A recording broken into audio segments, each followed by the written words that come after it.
संतोष देशमुख यांच्या क्रूर हत्येच्या निषेधार्थ बारामतीमध्ये आक्रोश मोर्चाला सुरुवात।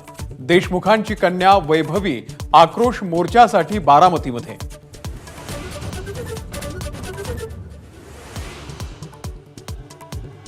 संतोष देशमुख यांच्या हत्येला आज 3 महिने पूर्ण, मात्र अजूनही एक आरोपी फरार।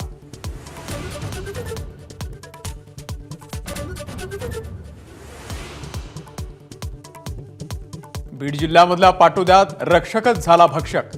महिला दिनीच पाटोदा पोलीस ठाण्याच्या बीट अंमलदाराचा बलात्कार।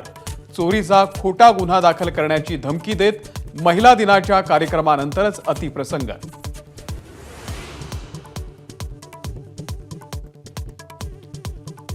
मनसे प्रमुख राज ठाकरेंच्या उपस्थितीमध्ये पुण्यात मनसेचा वर्धापन दिवस साजरा। पक्ष स्थापनेपासून 19 वर्षातल्या वाटचालीचा घेणार आढावा।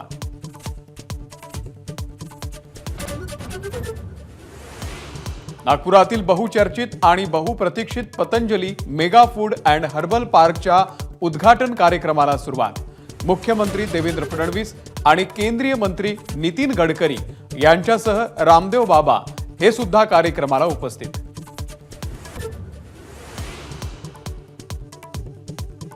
मुलीचं जबरदस्तीनं धर्मांतर केलं तर फाशीची शिक्षा।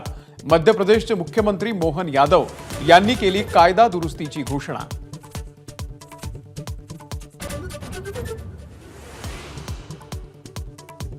भारत आणि न्यूझीलंडच्या दरम्यान आज चॅम्पियन्स ट्रॉफीची फायनल।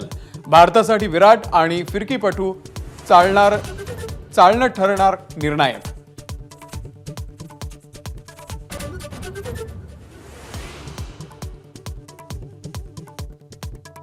टीम इंडियाच्या विजयासाठी देशभर मंदिरांमध्ये आरत्या, प्रार्थना, पूजा, होम हवन सुरू।